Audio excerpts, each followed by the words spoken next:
Hey everyone, it's Movie Lover 120 here, and I'm here with another movie review, and yeah, like usual, it's gonna be a horror, and this one actually is a horror one, and it's for a movie that, what am I looking for? Oh yeah, another film that's from a series I did during my Halloween horror movie reviews, except this is the one where I did all three of the installments in its original series, so this one is actually gonna be for its fourth and so far, for now, final, well, I know we'll probably get another film of this eventually, knowing how popular this franchise is. Like, usually a lot of horror franchises usually get another comeback film despite having a final chapter. But this is for a reboot that came out in 2013, and that is, of course, 2013's Evil Dead, the remake. Well, technically, I don't really consider this a remake per se, but I kind of find this more of a soft reboot because it's apparently still set in the original series, it just has a different storyline this time. But let's get into this. When I first heard they were remaking The Evil Dead and giving it a reboot, my reaction was this. Just fucking why? Like, as we all know, there were just awful. The 2000s was full of just slasher reboots. Hardly any original horror movies with a few rare exceptions.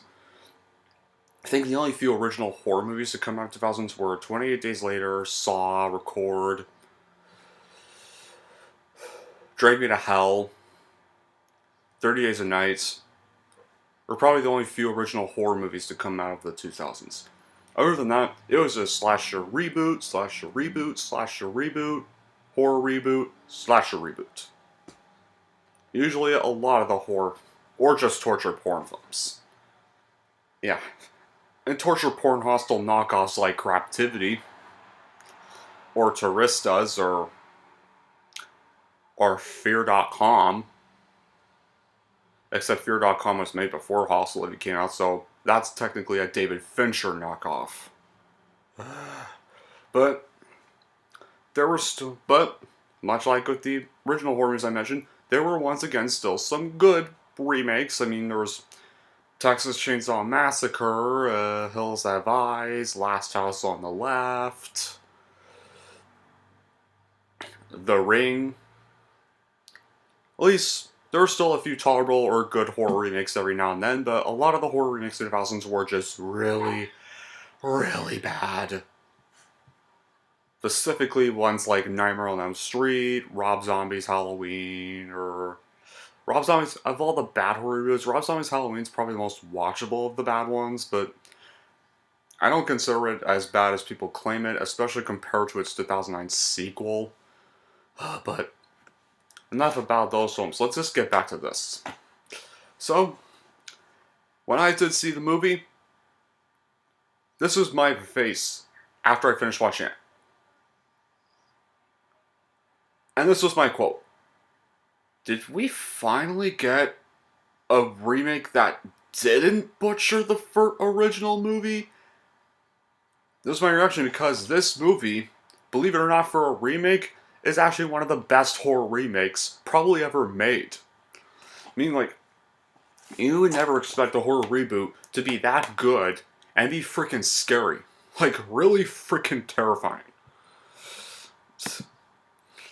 This remake was warranted. Something about that phrase feels so blasphemous. It's definitely not something I'd ever expect to say after a film, but in this case it somehow feels appropriate. The original, does it top the original Evil Dead? Well, oh no. The original is still and always will be better than this. Like, but it's surprising that this movie could still be almost as good as the original film, because the original is a classic horror film, one of the best horror films ever made, that can never be replicated. But it's so apparent from the outset that this movie isn't attempting to replace what came before. It's kind of more of a homage, like I said, it's not really a remake. It's more of a soft reboot. It's still set in the same timeline as the original series. It's a celebration of the first one with all of its ridiculousness and glorious success. And although this remake didn't manage to successfully capture the unique, fun-loving tone of the original, it certainly captures all the ridiculousness and the excess. Oh, the excess, I meant. Like I said, this is one of those rare remakes that doesn't feel like a rehash with no purpose for existing other than to fill some wallets with emptying and there's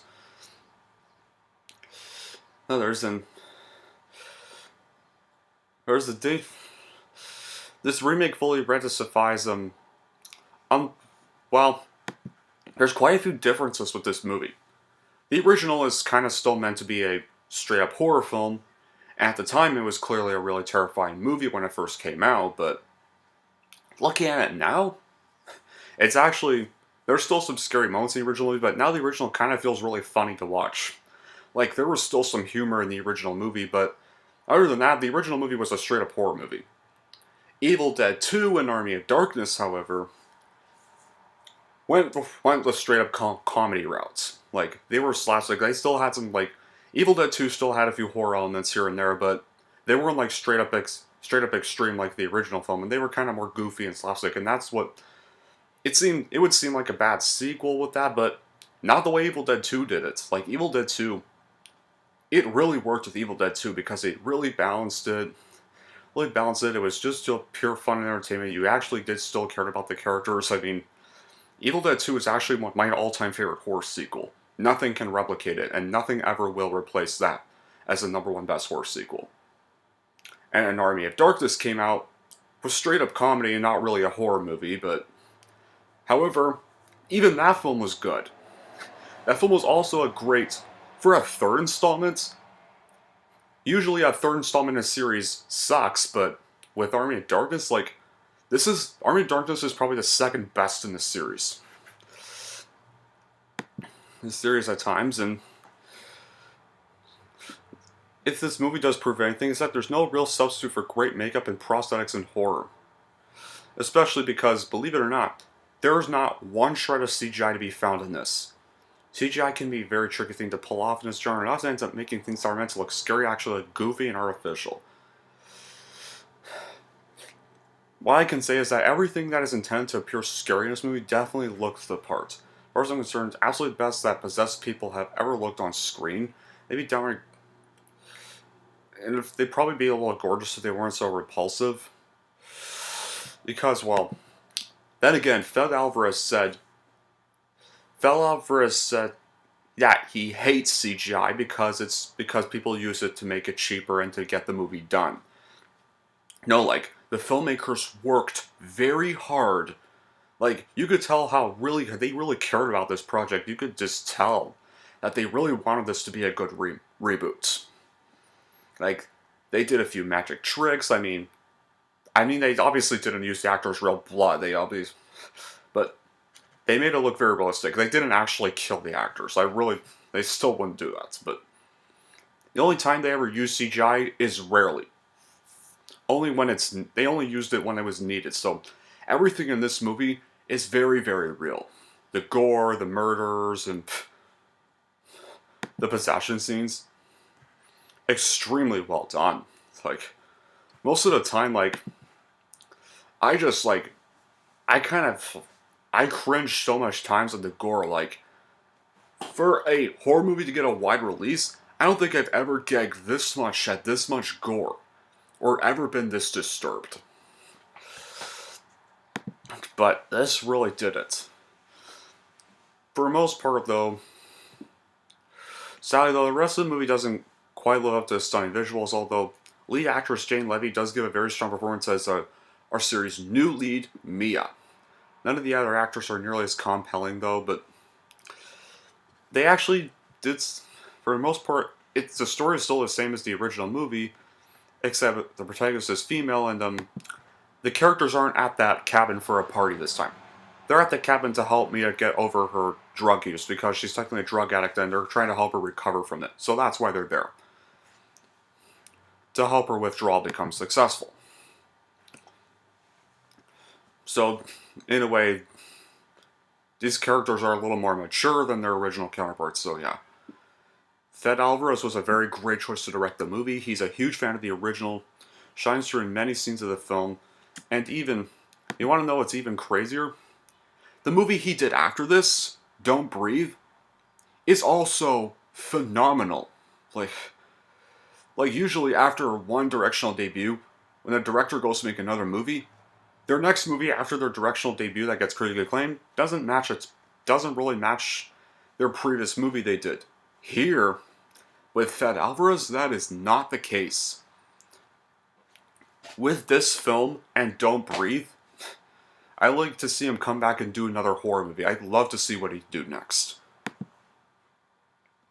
Because it was a good thing they got him directed, because he's a huge fan of the original, and even producers Sam Raimi and Robert Tabor and Bruce Campbell even actually all produced this remake. They were still involved. I mean, the end credits even has Ash make a cameo, saying his famous tagline, "Groovy," and then just turns to the camera, and then the credits, the whole movie's just done. But it's at the very end of the credits, though. That's a very, very good cameo. The cast is still admirable, with Jane Levy being the only recognizable face being the main lead. Having only seen, I mean, the gore is through the roof compared to the original. Like, there's a lot of cringeworthy moments here and there, but they aren't so over the top they come off as cheesy or laughable. But that was my concern.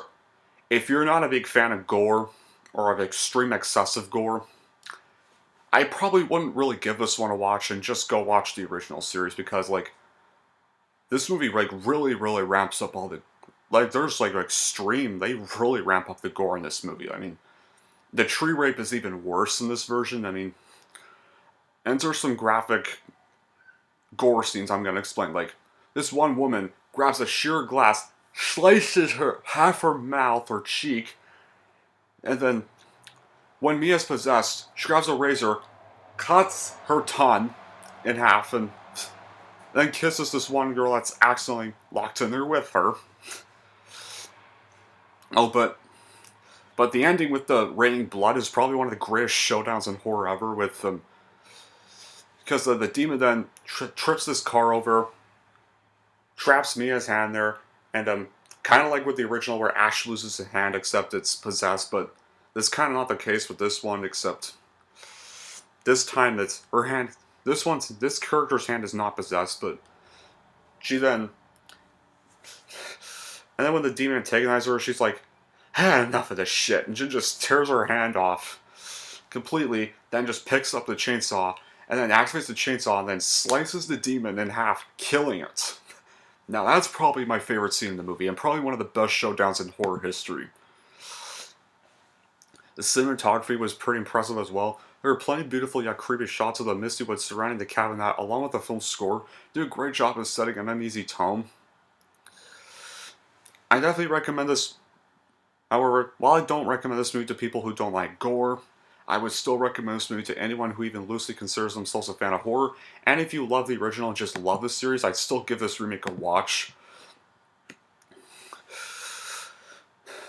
Because this is actually one of the few best remakes that are actually good and don't suck. So yeah, you're a fan of the original series, give this movie a watch, but please do not expect any comedy in this film, because there is no comedy at all. No. It is all serious. Going back to the roots of the original movie. But all in all, check this movie out if you ever get the chance, and here's how I would rank it. I'm gonna give Evil Dead 2013 a 7 out of 10. And with that, I just wrapped up the Evil Dead series. Ash vs. Evil Dead is a TV series, guys, that does not count. So, I usually do movie reviews, really, not really TV show reviews, but Ash vs. Evil Dead's a pretty good series, I will admit that. But, all in all, that'll be it for this video, guys. Thank y'all for watching, and if you'd like to want to see more, then don't forget to like, subscribe to Movie Lover 120.